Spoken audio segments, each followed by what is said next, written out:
This school is hard enough to hear in, and when you're talking, it makes it worse. So if you don't want to be a part of this, raise your hand and we'll escort you out. Thank you. That's what I'm saying, Maino.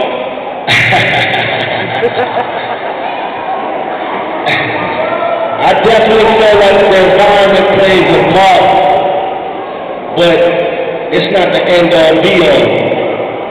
You feel me?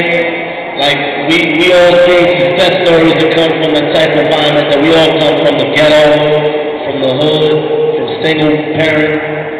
You know, it's the family, it's the upbringing. But I don't think we have to stick with that. You feel me? Alright. I agree with what my man Maino say. Yeah, your environment is going to play a part in how you act and how you live, but you got to look at every environment. It's got good examples and bad examples. Who are you going to follow? On every block where there may be a drug dealer, there's also a guy to get up and go to work every day. But if you spend all your time looking at what the drug dealer got, because she got rims and sneakers, and admiring that, and not looking at this man to go to work every day and take care of his family, pay his bills, and do the right thing, you're going to get caught up doing the wrong thing because you're going to follow the wrong guy. So you got to look around in your environment. Everybody in your environment ain't out here doing the wrong thing. There's some people that's doing the right thing, and those are the people that you got to seek out and follow. And it's as simple as that. Alright. Maino, I want to shoot this question to you real quick because you're in the industry. We often hear music, media, and television being the cause for high crime rates, and of course it's been argued many times. Did either of these ever cause you to think violent? Does music, entertainment ever cause me to think? Nah, I don't agree with that. I think that's a scapegoat for society to try to throw things on, especially like with rap music. Violence been around longer than us.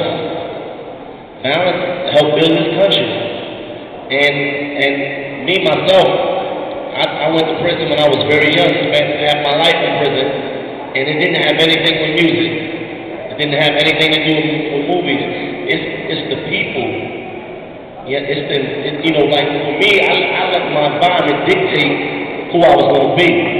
It was later on that I finally woke up, but had I was equipped with the right kind of examples and had somebody really school me, then I would have, stayed in school and got my education and prepared myself for the world. But to answer your question, no, I disagree with that. Coach, you want to expound on that for me, man? Yeah, I agree with that because you're looking at somebody who played high school basketball, went to college, but I chose to be a fool. I chose to be, sell drugs because of what I was seeing.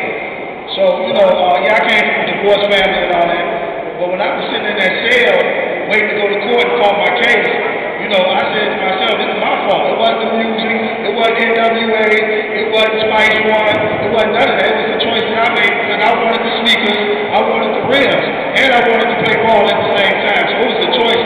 And young people, you got to make the right choice.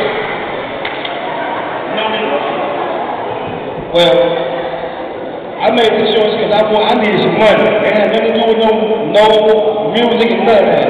I needed money. I was out there gang, became a gang chief and all that, to be a 5 years in the penitentiary, and did all that. It was bad decision. My mother and my father lived with me. My mother was a school teacher. I grew up in Alabama, God. And my mother was a teacher school, a high school like this. She'll come back home to the project, and we was there by force, not by choice, because my daddy ran the whole project. We was there. But I made decisions because that's what I wanted to do. So I ain't blaming nobody. That's just what you make out of it. So music had nothing to do. Music helped me. Music helped me from doing some more foolishness.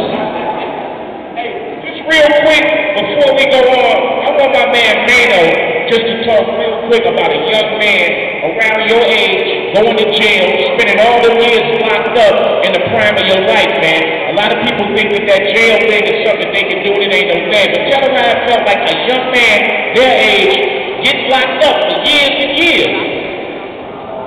I went to jail when I was 16 years old, when I should have been in school. I should have been preparing myself to graduate from high school. Should have been thinking about college. But like I said earlier, I let my environment dictate who I was going to be. I come from a dysfunctional family.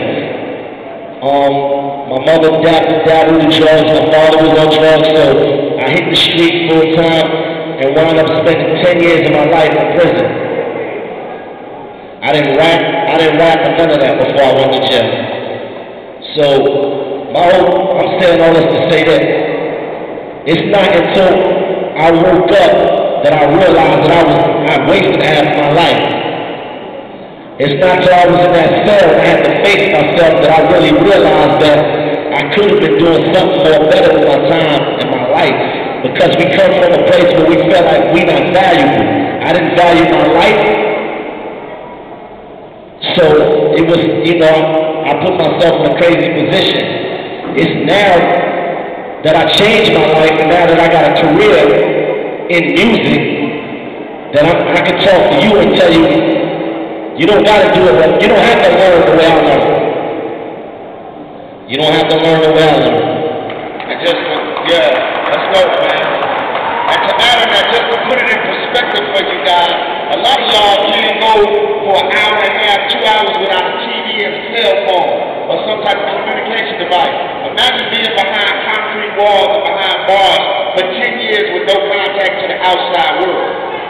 That is the real major deal, man. So think of how old you are right now, add 10 years to that, and you out walking around free. And then you see how real it is. So the jail is not a glorious thing. I don't think Maino's wearing that as a badge of honor. You know what I'm saying? But, who wants to lose 10 years of their life, man? But sometimes it's a lesson you have to learn, and we don't want you all to learn that lesson that way. So that's why we got these cats in here rapping to y'all today. Keep y'all out of that situation. Real tough. Jenny Boone, man, one of the hottest promoters in the city. And the party scene, there's a lot of violence that goes on in some of the party scenes and everything. You as a promoter, man, how does that make you feel and how does that affect you when your people can't get together sometimes and just party and chill? We've lost a lot of people. I've lost some friends at party. My man B, the producer, who got murdered at transit. It was a sad, tragic story. How does it make you feel as somebody that's trying to bring enjoyment and fulfillment to people's life? All this violence and stuff happens at these parties.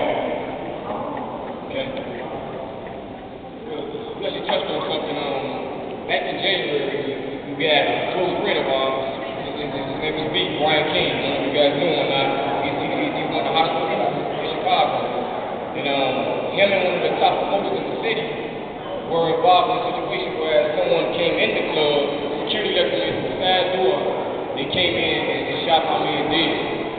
And this is a young guy, and he was doing the right thing. He wasn't a follower. He was one of the guys that come in here and make everybody laugh. The females loved him. He had guys that hated him, but they hated him because he probably was talking to that girl. That's about all, But the thing it comes down to is.